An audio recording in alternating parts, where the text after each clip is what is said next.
first gear sport mode. Let's go ahead and take off.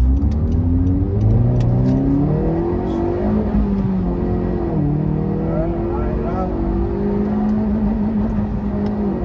And then the Sport Plus gives you even a little bit more boost. That's interesting. Kind of. Welcome to Drive Culture. I'm Jonathan Rivers, and today I have a 2015 Honda CR-Z HPD Edition. And I'm going to tell you why this special edition was the best CR-Z of them all. So we'll go over the exterior, the interior, the powertrain, and of course, take it for a drive. So if this is content you're after or you're new to the channel, please be sure to click that bell to subscribe to come back for more. And with that, let's get after it. Now, guys, here we are with a special edition of the CR-Z. And you're going, well, wait a minute, isn't the CR-Z discontinued? Have they not been making this thing? And you're absolutely right. So I'm very lucky to have this particular car here with me today, and that's courtesy of the American Honda Collection Hall. That's right, American Honda's museum of procured Honda and Acura vehicles and motorcycles as well. It's a pretty cool place, and they've got all kinds of cars that I already have here on Drive Culture. So if you haven't watched some of those other heritage videos, be sure to like and watch those as well. But let's get into the CR-Z. So it was actually here for 2011 all the way to 2016 for the US marketplace. And during those years, you know, honestly, there was really nothing like the CR-Z. Now, it was always supposed to be this kind of spiritual successor to the CRX, this kind of two-seater hatchback from Honda. But honestly, by being a hybrid, it really put itself in a segment of one. And not only that, it was a hybrid with an available 6-speed manual transmission. So there really was nothing like it. Now, over those years, right, the enthusiasts had their minds on it, but they always wanted more performance than what came with the CR-Z. And at the end of the life cycle, Honda's racing arm in the US called Honda Performance Development at the time decided to put some go-fast parts on this CR-Z to really turn it up a notch. So we're going to talk about all the exterior changes and powertrain changes that they made to this CR-Z. But as I look at this rally red CR-Z, it still looks good and sporty by today's standards. Now, but let's talk about pricing though, right? Because essentially this kit, this HPD kit that we're going to talk about, was a dealer installed add-on. And you could take in pretty much any of the trims that were available at the time and get it installed. So this one here is actually an EX level trim. So the one, basically the highest level trim minus navigation that has this kit installed. And while I don't have a Monroney label for the vehicle, you know, basically with the pricing at the time, the cost for the kit and the installation, this car might have been close to $40,000. So not cheap for the prices back then, and maybe not cheap by today's prices. But let's go ahead and do a full exterior walk around of this 2015 Honda CR-Z to see if it lives up to that price tag. All right, guys, here we are with the exterior of this CR-Z HPD. And, you know, one of the things about this car is, though, even though it's discontinued and not in the marketplace today, it still has a pretty modern design. And I don't think that was ever the issue with the CR-Z. I think generally people like the exterior styling on the car.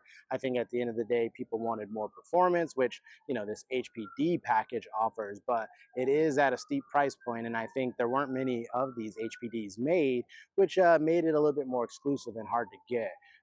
In this case, this is actually a special car, like I mentioned, from the American Honda Collection Hall, and this one is actually serialized as 001. That's right, the very first CR-Z HPD. There's actually a plaque inside that I'll show you here in a second. But as I mentioned in the beginning, it's painted in rally red. So let's quickly just delve into the styling. CR-Z had, you know, some pretty clean kind of Euro design, you know, even though it debuted in the early 2010s, kind of strong character lines coming down from the hood to the front. You know, it had some kind of aggressive headlight designs back then, kind of a blue kind of, you know, halogen design for the main headlight. As we make our way to the front, you got the big chrome H mark, a little bit of a blue accent below that, some grille openings down below, and yes, this one actually did have fog lights down below as well. So kind of a sporty front end there for the CR-Z. But next, let's go ahead and just kind of take in the whole side profile, because, you know, this is what made this car truly that kind of, like I said, spiritual successor to the CRX, that kind of wedge-shaped design. Still looks modern and sporty. It really drops off there in the back. And you can already see there's kind of some special decaling, on the lower part of the vehicle in gray, and it actually stands out and says CRZ. That was a part of this HPD package. So let's go ahead and take a look at the chassis components here. We'll focus on first the wheels and tires. So actually these are some kind of newer tires here, but this is what came as part of that HPD package. So you got these kind of nice 18-inch wheels and this nice silver finish. Actually, you can see there it says HPD actually like stamped into the wheel itself. So that was a exclusive piece. These are Michelin Pilot Sport 4 tires, 215 40R18s up front. Behind that, you can see the huge monoblock caliper painted in red with the HPD branding on it. Slotted rotors as well. It did have about a 10 millimeter drop in height with the upgraded sport suspension. So, some real enthusiast upgrades here, in addition to the powertrain upgrades that we'll get to here in a second. Here you can see the side mirror with the integrated LED turn signal. Kind of had that black window treatment, that nice little wedge antenna up at the top, kind of big, kind of door handles here and openings, still the traditional valet key. Yes, this is a standard key. You have the circle fuel door there. And then in the back, square setup, you can see the same kind of wheel and tire setup, slightly smaller, brake and rotor in the back, but that's to be expected. So next, let's go ahead and just do a quick walk around of the rear, which again, I think always made the CRV stand out. And this particular one, man, you can see that exhaust. Let's get to that in a second though. So the interesting thing about CR-Z is that it had this kind of glass back. So you could actually have the whole opening up here. You can clearly see into the vehicle, which there is a cargo cover, luckily. And then you had a rear wiper up top. You kind of also had this whole area here that was glass that you can see from inside the vehicle. Now, this particular car, being the HPD edition, has that special HPD badge over CR-Z, the chrome Honda badge, the hybrid badge as well, but also this kind of like decklit spoiler here that's along the back of the car. That was a part of the HPD package from a design element as well. Here you can kind of see the sporty tail lights design. And as you come back, yes, this car actually had a rear view camera, but really the showpiece is down below with that aggressive diffuser and those huge exhaust tips, right? So this actually came with the HPD exhaust system, sport exhaust system. So that's nice to see. You had these huge chrome finishers there that really showed you this wasn't just your typical CR-Z. So I think we've covered everything pretty quickly here on the exterior. So next, let's go ahead and hop inside to talk about the interior. All right, guys, here we are inside the CR-Z HPD edition. And admittedly, they didn't really touch a whole lot of anything in the interior. It's pretty much a stock CR-Z, which isn't necessarily a bad thing, but maybe you would have expected a little bit more flair or upgrades given this kind of HPD edition. But the other way to look at it is they basically spent all their money on the powertrain upgrades for the car, which, like I said, I think that's what people really wanted out of the CR-Z. Generally, the styling was, you know, rated really well. People really liked the way the car looked, but kind of both exterior and interior. So it just kind of needed more performance. But as we quickly take a look around, we'll go pretty quick here. It had a very futuristic dash design, even for its time. Kind of this, very kind of low and wide dash that kind of just spilled down and gave you kind of some interesting shapes here. You can see the way the vents are kind of integrated over on the passenger side. A lot of like curves and sharp lines inside. Takes you to the center area here. You actually have this little pop-up place to store things, a nice little cubby area. Depending on the trim, you either got this kind of radio setup or you got a big screen here if you have the navigation package. But then as you make your way, it really feels like you're in a cockpit, right, for the driver, right? Because you kind of got all your controls squared off, all your kind of like, drive mode controls, window controls off to the left, all of your climate controls off to the right. And then kind of dead in front of you, you've got three different gauges for your RPM, which is like dead center, your speed, and other menus off to the side. And to be fair, back then they actually used some fancy lighting in the gauge cluster as well to kind of make it look a little bit more fun and vibrant. And then, man, you come to the steering wheel and it is super tiny. This is like one of the smallest diameters you can find. I mean, it literally feels like a video game steering wheel.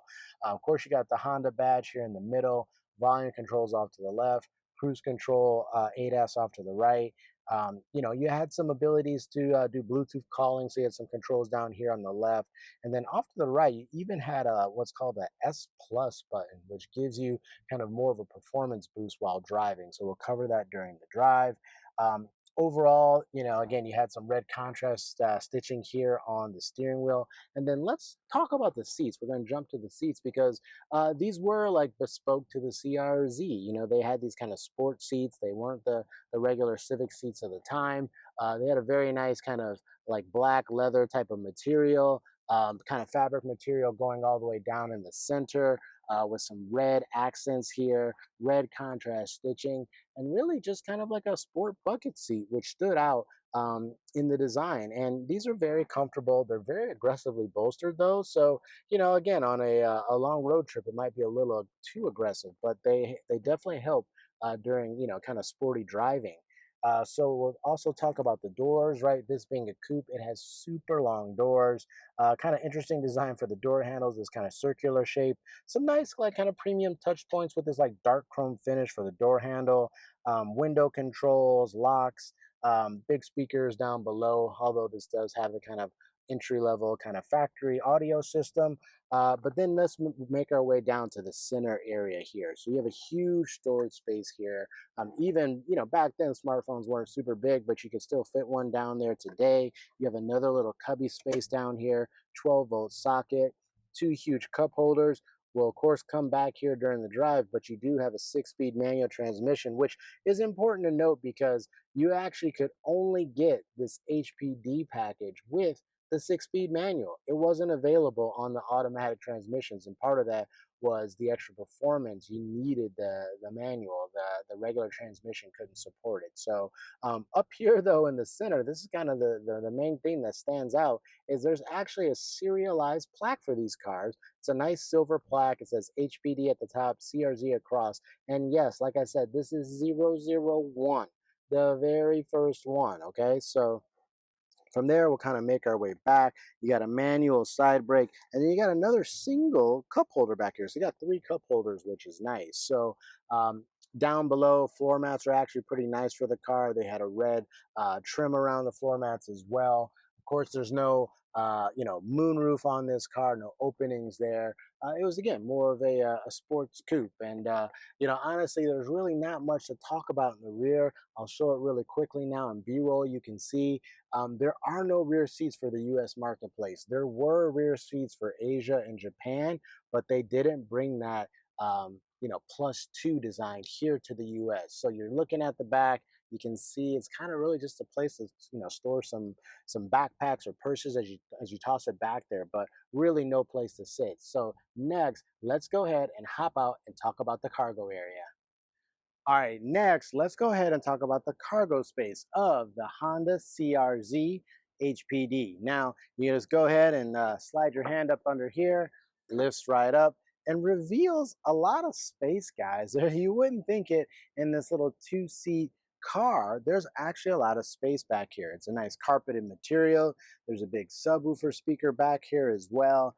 There's even this little cargo cover that was available. And as I mentioned, because there's really no rear seats, that wall there can just fall flat, giving you even more cargo capacity.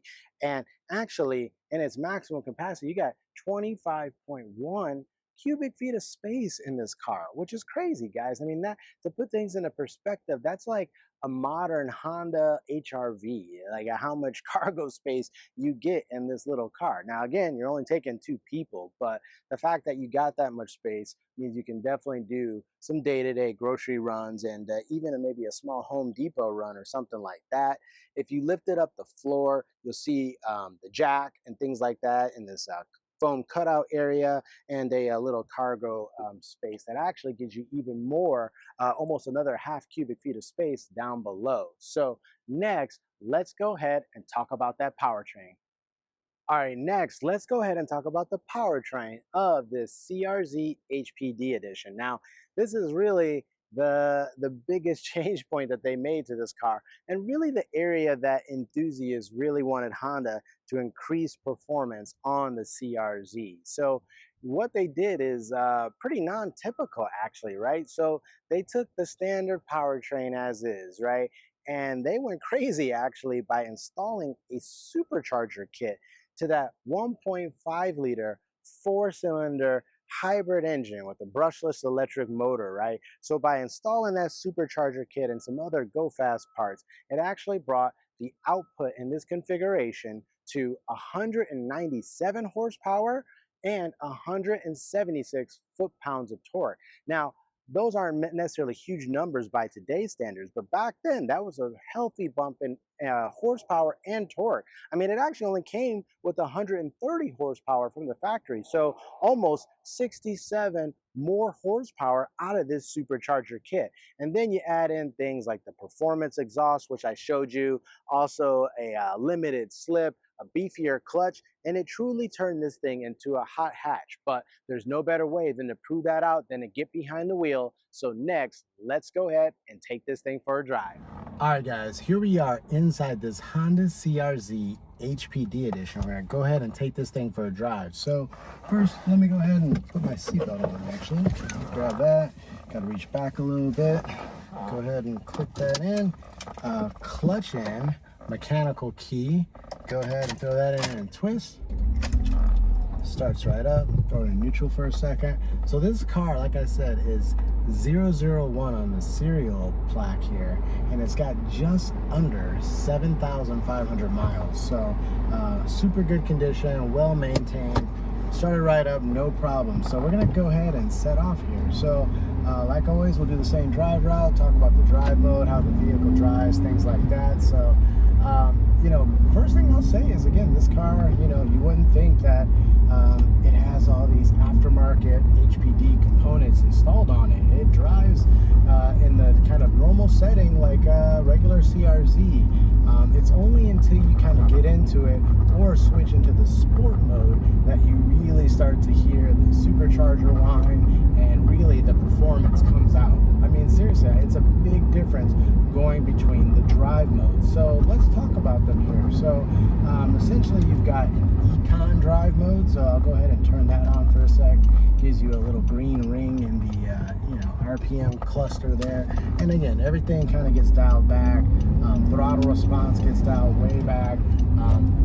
Not that there's really any artificial sound in the car, but yeah, I mean, it's relatively quiet. It has pretty good NVH, noise, vibration, harshness, and yeah, overall, like, you know, econ mode would be fine to just tool around town, or if you just want to get maximum, you know, MPG. But this particular CR-Z, that's not what it's about, right? It's about trying to extract out the performance. So we're definitely going to drive through the other drive modes. The other thing you'll notice is that because it is a hybrid, it has that kind of auto stop start function. There really is no button to engage or disengage it. That's just how the drivetrain works. So this is what Honda called their integrated motor assist, or IMA. And it actually was their first hybrid system that launched with the original Honda Insight. And through the years and through the generations, they made all kinds of updates and performance updates as well. And so this one is actually the 6th generation of that IMA hybrid system. Now, obviously, the modern Hondas that use it is an entirely new hybrid system. It's not the same thing. It's not even an evolution of the IMA system. It's a completely different drivetrain. So, so again, we're kind of dealing with older tech here, but it still works really good, gives you really good MPG. And then again, now this supercharger kit bolted on really like takes the performance up another level, really. I mean, you're going to, you know, basically basically SI levels of performance with just under 200 horsepower, right? So it'd be really fun to kind of take this thing out and see what it does.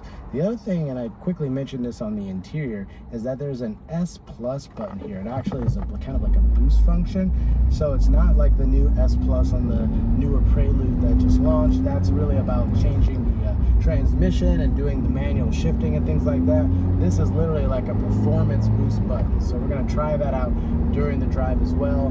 There's actually a little readout next to the RPM gauge that says ready S Plus. So it kind of tells you based on overall battery capacity at the time, does it have enough to give you that boost function. So we're going to try that out during the drive here. And I'm still driving in the Econ mode, and overall, like I said, it's pretty normal to a CR-Z. The thing that stands out the most is the suspension. So like I said, this does have a sport tune suspension. It is lowered down.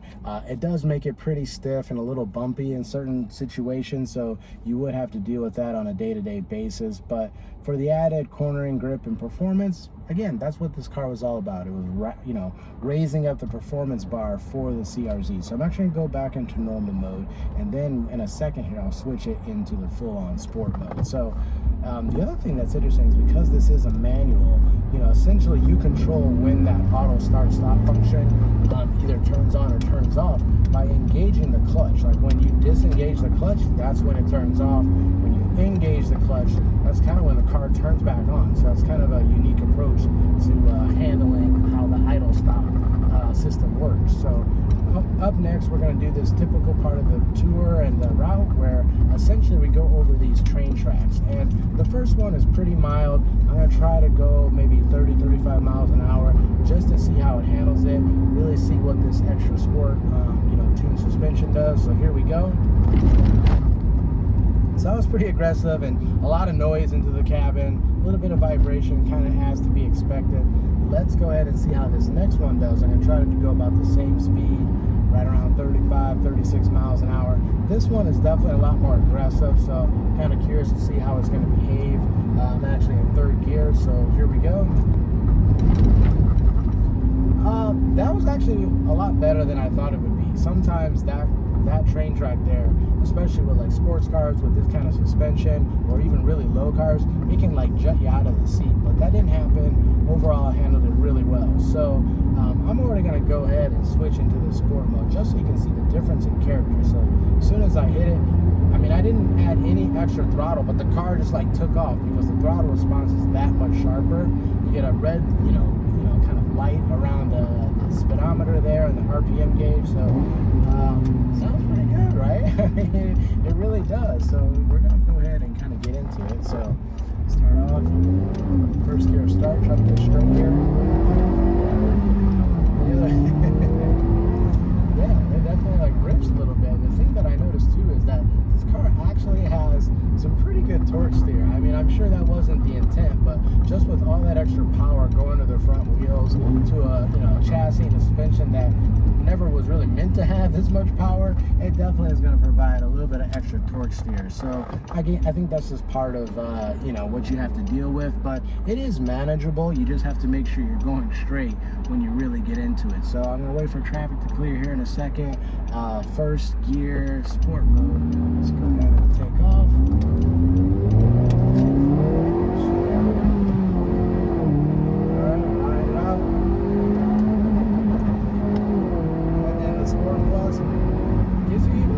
Boost, that's interesting. It kind of like, it really is like a little boost button. That's really funny. You push it and it like flashes to let you know it's engaged. And yeah, this car sounds good, man. It definitely does. I think that HPD Sport exhaust helps. The intake induction noise helps. The supercar, you don't really get a lot of like supercharger whine out of this system. In fact, it's very minimal at all. And I don't know, that's kind of a good or bad thing. Maybe you want that because it is a supercharger, but also it's kind of really deceiving. Like, just from driving around, like I said, you wouldn't think that this car has all these extra bolt-ons and has a full-on supercharger kit.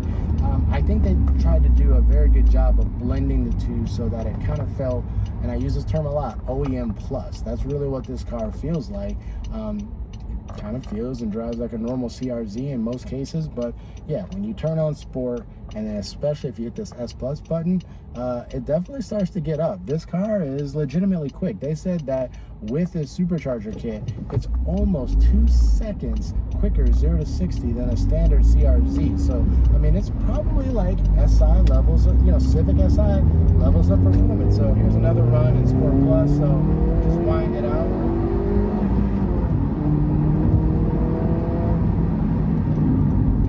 Sounds good, it feels good, it revs good. It is definitely a lot of fun to drive, guys. So the other nice thing that I talked about is the brakes. So it does have, those monoblock calipers, the slotted rotors. So we're going to try that out right now. Again, get into the brakes a little bit, see how it handles. But I mean, for the most part, if this car came with this much performance from the factory, I think all the naysayers of the time would have been perfectly fine. They would have praised this car probably and said it was a great successor to the CRX SI and everything else. So that's how much extra performance you get and how much it makes the car just drive better, right? Like I said, you do get some extra torque steer. It is a little unruly in certain situations, but for the most part, no. I mean, here we go. I'm going to take this turn. Still very flat. And you get into it with there it is. And then here I'm going to get into the brakes, guys. Try it out. Yeah, brakes are really good, actually. Yeah, very good, straight-on performance. Doesn't get skittish at all. So combine that with this chassis and this engine sound, and this car's a blast to drive. So let me know your guys' thoughts and comments down below on the CR-Z HPD. Let me know if you want to see other cars from the American Honda Collection Haul here on the channel. And of course, I'd be happy to bring you that content. So with that, we're going to go ahead and wrap up this drive review. All right, guys, that's a wrap. What did you think of this 2015 Honda CR-Z HPD Edition? Was this the car that Honda should have made from the get-go? Was this kind of truly a SI level of performance for the CR-Z? Let me know your guys' thoughts and comments down below.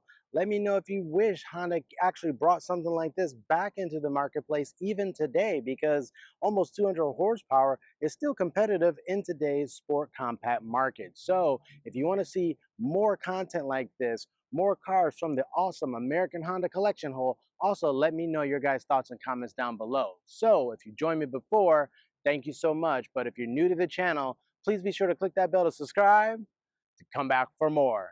Thanks, and we'll see you at the next episode.